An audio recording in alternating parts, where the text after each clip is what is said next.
Salam sejahtera Malaysia, denyut nadi suara rakyat bergema di channel ini. Jangan lupa tekan butang subscribe, like dan share. Malaysia kita punya, cintai Malaysiaku, kita jaga kita.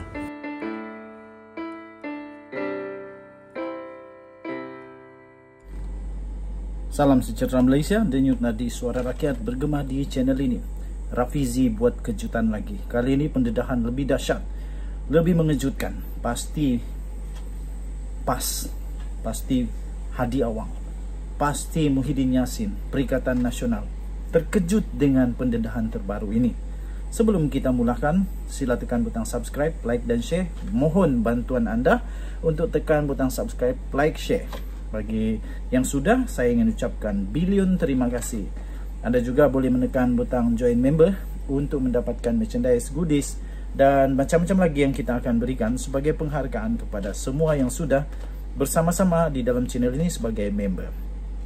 Rafizi umumkan satu lagi pendedahan paling dahsyat, paling teruk dan tidak dapat diramal, sukar untuk dipercayai. Fatwa berubah-ubah, jalan pintas PAS ke Putrajaya, kata Rafizi Ramli. Timbalan Presiden PKR iaitu Rafizi Ramli mendakwa bahawa fatwa daripada PAS sentiasa berubah-ubah supaya ia sesuai dengan keperluan pemimpin parti itu untuk kekal berkuasa. Beliau menegaskan selagi 4 atau 5 pemimpin kanannya boleh menjadi menteri di peringkat persekutuan, itu sudah memadai untuk parti terbabit. Katanya, jika mereka fikir mereka boleh mendapat kuasa dengan bersama dengan UMNO, maka UMNO bagus, katanya. Sekarang mereka fikir yang terbaik ialah Perikatan Nasional PN dan bersatu. Walaupun ada pemimpin dalam bersatu yang sakau duit, kata Rafizi Ramli. Tambahnya lagi, jadi fatwa PAS sentiasa berubah sebagai jalan pintas untuk mereka ke Putrajaya. Tambah Rafizi, jika minggu yang lepas mereka mempunyai idea bahawa DAP boleh memimpin mereka ke Putrajaya, maka DAP akan menjadi Muslim terbaik untuk mereka, katanya dalam satu ceramah di sini malam ini. Rafizi turut berkata, rakyat sememangnya tahu bahawa itu semua sebahagian daripada permainan politik. Sementara itu, Rafizi menegaskan sekiranya Pakatan Harapan PH berjaya membentuk kerajaan di peringkat persekutuan kelak, perkara pertama dalam agenda mereka adalah untuk menyelesaikan masalah rakyat, khususnya untuk meningkatkan gaji. Kata Rafizi, biar saya tanya anda, adakah parti politik lain yang berkempen di sini bercakap mengenai gaji rakyat? Tak ada. Saya boleh beritahu awak, mereka hanya menggunakan isu agama, kata Rafizi Ramli. Tetapi biar saya memberi jaminan, jika kita menang, perkara pertama yang kita akan lakukan ialah memberi tumpuan kepada gaji rakyat, kata Rafizi. Wow, ini sebenarnya 15 November 2022 lagi. Aduh, aku tersilap tarik lah. Aku tersilap tarik nih. Oh, rupanya ini adalah satu pendedahan daripada Rafizi sebelum pilihan raya. Dia mendedahkan bahawa PAS mempunyai satu agenda. Dia tukar fatwa-fatwa, dia berubah-ubah sebagai jalan pintas bagi mereka untuk dapat kuasa di Putrajaya. Kerana menurut Rafizi, fatwa-fatwa itu dicipta supaya sesuai dengan pemimpin, keadaan semasa pemimpin yang memerlukan sokongan. Oh, begitu rupanya.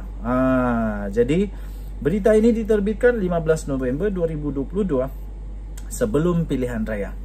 Sebelum pilihan raya, Rafizi dalam ceramahnya berkata tentang ini. Jadi, satu perkara yang saya ingin ingat daripada Rafizi, bila boleh naikkan gaji.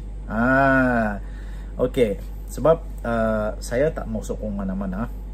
Tapi bila kita sendiri dengar di dalam ceramah, Rafizi kata mereka akan tolong rakyat bagaimana untuk naikkan gaji, khususnya untuk menaikkan gaji. Jadi kita mau tanya, bila boleh naik gaji ni? Sementara itu Rafizi mendakwa PH mampu untuk memperoleh lebih 90 kerusi parlimen pada periode 15 dengan kemenangan dicapai di negeri kubu kuatnya di Perak, Selangor, Kuala Lumpur dan Negeri Sembilan. Malangnya tidak sampai 90 kerusi. Minta maaf kepada Rafizi, tidak sampai 90 kerusi. Hanya 83 kerusi atau 82 kerusi sahaja. Tetapi okeylah dibanding dengan parti-parti yang lain kan. Okey. So, Denyut Nadi Suara Rakyat bergema di channel ini. Kita jumpa lagi. Bye-bye. Salam sejahtera Malaysia, Denyut Nadi Suara Rakyat bergema di channel ini. Satu demi satu tangkapan sudah dibuat, tapi tiba-tiba kemarin Tan Sri Muhyiddin Yassin buat pengakuan yang amat pelik dan mengejutkan.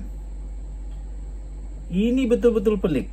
SPRM dah tangkap beberapa orang kerana kes penyelewengan 92.5 bilion itu, tapi tiba-tiba Tan Sri Muhyiddin Yassin kata dakwaan seleweng itu, yaitu sebanyak 92.5 bilion itu satu rekaan, kata Muhyiddin Yassin. Saya semakin pening kepala nih. Kalau kamu pun pening kepala, kamu cakap saya pening. Kamu boleh komen saya pening. Aduh. SPRM dah buat tangkapan. Dah ada bukti. Orang tengah, dalang, mengaku dapat ratusan ribu ringgit. Kemudian ada jam tangan. Kemudian dimasukkan ke dalam akaun parti politik. Tapi tiba-tiba Muhyiddin Yassin tampil lagi pula dengan kenyataan yang mengejutkan lagi. Dia kata adalah satu rekaan. Saya pikir begini. Tan Sri Muhyiddin Yassin kena buktikan bahawa ini satu rekaan. Dan paling penting, kalau ini memang satu rekaan, apa kata Tan Sri Muhyiddin Yassin saman mereka yang telah mereka-reka, semua perkara ini. Jangan hanya nafikan, tapi saman mereka yang mereka-reka. Kalau kamu setuju, kata saya setuju. Saya setuju kalau Tan Sri Muhyiddin Yassin bersihkan nama dia saman mereka yang mereka-reka cerita itu. Pengerusi Perikatan Nasional PN, yaitu Tan Sri Muhyiddin Yassin, tampil tiba-tiba dan menyifatkan dakwaan penyelewengan dana kerajaan. Dana kerajaan sebanyak 92.5 bilion yang dikaitkan dengan Parti Pribumi Bersatu Malaysia Bersatu sebagai rekaan dan pembohongan maha dahsyat. Wow. Dan daripada artikel pertama ini, perenggan pertama ini, saya saja nak tanya. Dalam laporan SPRM itu, dalam laporan media, tidak ada disebutkan tentang Parti Pribumi Bersatu Malaysia. Yang ada disebutkan hanyalah ialah dimasukkan ke dalam akaun parti politik. Tidak disebut Parti Pribumi Bersatu Malaysia. Tapi kenapa laporan ini pula tiba-tiba disebut Parti Pribumi Bersatu Malaysia? Dalam satu hantaran di Facebooknya pada hari Selasa, ahli Parlimen Paguh itu berkata, andaian yang mengatakan bahawa beliau dan Bersatu mempunyai dana berjumlah 4.5 bilion hasil daripada pengambilan komisen daripada dana tersebut melalui individu tertentu adalah tidak benar sama sekali. Yang ini pun saya tak pernah baca. Saya tak pernah baca mana-mana media melaporkan ada dana berjumlah 4.5 bilion yang tidak katakan diperolehi oleh Bersatu melalui pengambilan komisen. Saya tak pernah baca tentang perkara ini dari mana-mana artikel, laporan, tak pernah. Tapi kenapa tiba-tiba Datuk Tan Sri Muhyiddin Yassin menafikan dana ini yang tak pernah sebut? Dan juga tak pernah pun dikatakan disebut nama Parti Pribumi Bersatu Malaysia. Katanya dalam kenyataan itu penyelewengan dana 92.5 bilion itu adalah satu rekaan. Perbelanjaan fiskal di bawah pakej rancangan ekonomi bukan dalam bentuk projek yang boleh diselewengkan, katanya. Tetapi sebahagian besarnya adalah pemberian tunai langsung kepada rakyat seperti bantuan prihatin nasional, geran prihatin dan subsidi upah. Tenang, Tan Sri Muhyiddin Yassin tenang. Menteri Keuangan sekarang Datuk Seri Anwar Ibrahim ada buktinya. Saya percaya kalau tidak ada apa-apa masalah, Tan Sri Muhyiddin Yassin tak perlu risau. Tan Sri Muhyiddin Yassin dan Parti Pribumi Bersatu Malaysia tak perlu risau, tak perlu takut. Kalau memang bentuk-bentuk projek itu adalah projek yang tak boleh diselewengkan, jangan risau, sebab tak ada apa-apa yang akan terjadi kepada Parti Pribumi Bersatu Malaysia dan pemimpin-pemimpin bersatu. Tapi kalau ada, kena terimalah kenyataan. Ingat, sekarang Menteri Kewangan adalah Anwar Ibrahim. Dia ada semua rekodnya. Katanya, bagaimana dana ini boleh diseleweng jika ia merupakan pemberian tunai langsung kepada rakyat. Kutipan komisen antara 3 hingga 5% daripada perbelanjaan fiskal ini cuma adalah rekaan katanya. Sama jugalah. Dulu dinafikan beratus bilion itu. Lepas itu satu persatu rupanya ada projek. Rupanya nih. Nah, sekarang baru dinafikan bahwa ini bukanlah satu projek yang boleh diselewengkan kerana ini adalah pemberian tunai dan geran prihatin serta subsidi upah. Katanya, bagaimana saya boleh kutip komisen daripada perbelanjaan ini? Adakah 10.6 juta rakyat yang menerima BPN memberi komisen kepada saya? Adakah 2.96 juta pekerja yang menerima subsidi upah memberi komisen kepada saya? Tentu sekali tidak, katanya. Pada 6 Januari yang lalu, Sinar Harian telah melaporkan seorang ketua pegawai eksekutif CEO sebuah syarikat telah ditahan pada Khamis kerana disyaki mengutip komisen sebanyak 3 hingga 5% daripada kontraktor yang ingin mendapatkan kontrak kerajaan. Sumber juga memberitahu Suruhanjaya Pencegahan Rasuah telah pun membuka beberapa kertas siasatan membabitkan 5 individu yang disyaki berperanan sebagai orang tengah bagi beberapa kontrak kerajaan yang diberi secara rundingan terus. Katanya kontrak-kontrak berkenaan dianggarkan bernilai sehingga di antara 50 juta hingga 500 juta di bawah pakej rangsangan ekonomi di mana dana keseluruhan berjumlah 92.5 bilion.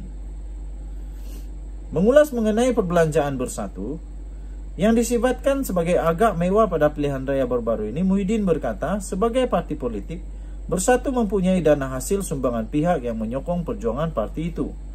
Beliau yang juga Presiden Bersatu berkata, akaun partinya diuruskan secara telus dengan setiap terimaan dan perbelanjaan direkod, diaudit dan dibentangkan dalam Perhimpunan Agung Tahunan mengikut kehendak Perlembagaan Parti dan Akta Pertubuhan 1966. Bekas Perdana Menteri itu berkata, setiap sumbangan untuk pilihan raya juga dimasukkan ke dalam akaun parti dan beliau percaya Bersatu tidak menyalahi mana-mana undang-undang sedia ada. Mengenai perbelanjaan pilihan raya Perikatan Nasional yang dikatakan agak mewah dengan bendera, baju dan merchandise yang banyak, saya hendak ceritakan perkara yang sebenarnya, katanya. Sebagai langkah penjimatan, Bersatu telah mencetak bendera dan merchandise PN secara bulk order 2 tahun lebih awal dengan kos lebih 4 kali lebih ganda lebih murah berbanding jika ia dicetak hampir dengan tarif pilihan raya. Menurutnya, disebabkan itu juga PN mengambil keputusan untuk menukar bendera dan logo yang digunakan ketika pilihan raya umum ke-15. Dalam pada itu, Muhyiddin berkata, beliau tidak menolak kemungkinan bahawa tumahan penyelewengan dana yang dilemparkan Pakatan Harapan PH dan BN terhadap PN digunakan sebagai cara untuk tindakan undang-undang diambil terhadap Bersatu. Katanya ia bagi melemahkan jentera pentadbiran beliau, sehingga menyebabkan parti beliau menghadapi kesukaran untuk menghadapi pilihan raya negeri akan datang. Katanya, saya harap ini tidak benar dan menyerahkan kepada pihak SPRM untuk menjalankan siasatan secara telus dan adil. Saya yakin siasatan SPRM setakat ini akan mendapati bahawa temuan terdapat 4.5 bilion dalam akaun Bersatu atau akaun saya adalah palsu. Saya tidak pernah mengambil walau 1 sen pun wang yang bukan hak saya. Sehubungan itu, Bersatu akan memberikan kerjasama sepenuhnya pada SPRM dalam menjalankan siasatan, katanya. Denyut nadi suara rakyat bergema di channel ini. Kita jumpa lagi. Bye-bye.